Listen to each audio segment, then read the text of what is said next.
Hello viewers, আমি jasmine. এই মুহূর্তে আপনারা সবাই কানেক্টেড আছেন জেসমিনস বেবি কেয়ার টক ইউটিউব চ্যানেলটির সাথে। চলুন ঝটপট মূল ভিডিওটি শুরু করা যাক। আপনি কি জানেন একজন মায়ের মাত্র 10 মিনিটের আচরণ একটি সন্তানের ভবিষ্যৎ বদলে দিতে পারে? দ্য হোল ব্রেন চাইল্ড এই বইটিতে বলা হয়েছে শিশুর মস্তিষ্কের 80% বিকাশ হয় 5 বছরের আগেই। আর হার্ভার্ড ইউনিভার্সিটির centre on the developing child বলছে মায়ের প্রতিক্রিয়া শিশুর স্ট্রেস সিস্টেম গঠন করে। আজকের ভিডিওটিতে আমি আপনাদের সাথে শেয়ার করব গবেষণায় প্রমাণিত বুদ্ধিমতী মায়ের 5টি গোপন কৌশল, যা জানলে আপনি শুধু ভালো মা নন, হবেন সন্তানের ভবিষ্যৎ নির্মাতা।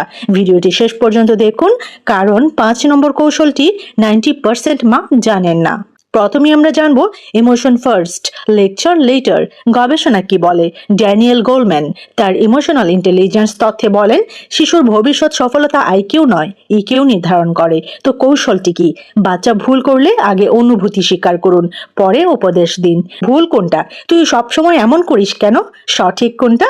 আমি বুঝতে পারছি তুমি রেগে গেছ। কেন এটা কাজ করে?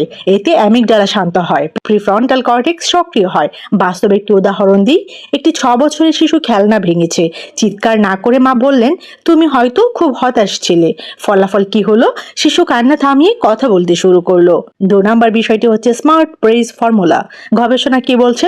ক্যারল ডেক দেখিয়েছেন তুমি বুদ্ধিমান বললে শিশুর গ্রোথ কমে, তুমি চেষ্টা করেছো বললে গ্রোথ মাইন্ডসেট তৈরি হয়। ইন্টারেস্টিং না? কৌশলটি কি? ট্যালেন্ট নয়, এফোর্টের প্রশংসা করুন। যেমন তুই জিনিয়াস এটা বলবেন না, কি বলতে হবে? তুমি অনেক পরিশ্রম করেছ। কেন এটা কাজ করে? শিশু ব্যর্থতাকে ভয় পায় না। 3 নম্বর বিষয়টি ভীষণ ইন্টারেস্টিং, আপনারা শুনলেই বুঝতে পারবেন। তা কি? সাইলেন্ট অবজারভেশন পাওয়ার। বুদ্ধিমতী মা সবসময় কথা বলেন না, তিনি লক্ষ্য করেন। মারিয়া মন্টেসরি বলেছেন ফলো দ্য চাইল্ড। কৌশলটি কি? শিশুর আগ্রহ বুঝুন।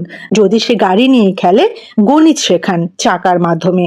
4 নম্বর পয়েন্টও দারুণ ইম্পর্টেন্ট, সেটা হচ্ছে ritual creates security. American academy of paediatrics বলছে ডেইলি রুটিন শিশুদের অ্যাংজাইটি কমায়। কৌশলটি কি? রাতের 5 মিনিট মা বাচ্চা টাইম, কোয়ালিটি টাইম স্পেন্ড করবেন উইদাউট ফোন। প্রশ্ন করুন, আজ সবচেয়ে ভালো লাগলো কি তোমার? 5 নম্বর পয়েন্টটি হচ্ছে কাম মাদার। এতে করে কি হয়? স্ট্রং ব্রেন চাইল্ড তৈরি হয়। ব্রুস পেরি দেখিয়েছেন মায়ের স্ট্রেস শিশুর ব্রেইনে চাপ ফেলে। কৌশলটি কি? রেগে গেলে 90 সেকেন্ড চুপ থাকুন, ডিপ ব্রেথিং করুন, শিশু আপনাকে কপি করে। তো ফাইনালি আমি আপনাদেরকে বলতে চাই, মা হওয়া পারফেক্ট হওয়া নয়, মা হওয়া মানে শেখা। আপনি যদি আজ এই 5টি কৌশল শুরু করেন, আপনার সন্তানের ভবিষ্যৎ বদলাতে শুরু করবে আজ থেকেই। যদি মনে হয় এই ভিডিওটি প্রতিটি মা বাবার দেখা উচিত, তাহলে এখনই এই ভিডিওটি শেয়ার করে দিন আপনার সোশ্যাল মিডিয়া প্ল্যাটফর্মে আপনার প্রিয়জনদের সাথে। সবার উদ্দেশ্যে বলছি, সবাইকে অসংখ্য ধন্যবাদ যারা শেষ পর্যন্ত ভিডিওটি দেখেছেন। ভিডিওটি ভালো লাগলে অবশ্যই লাইক করে দিবেন। চ্যানেলে নতুন হয়ে থাকলে অবশ্যই চ্যানেলটি সাবস্ক্রাইব করে রাখবেন। সবাই ভালো থাকবেন, বাচ্চাদেরকে ভালো রাখবেন। আল্লাহ হাফেজ।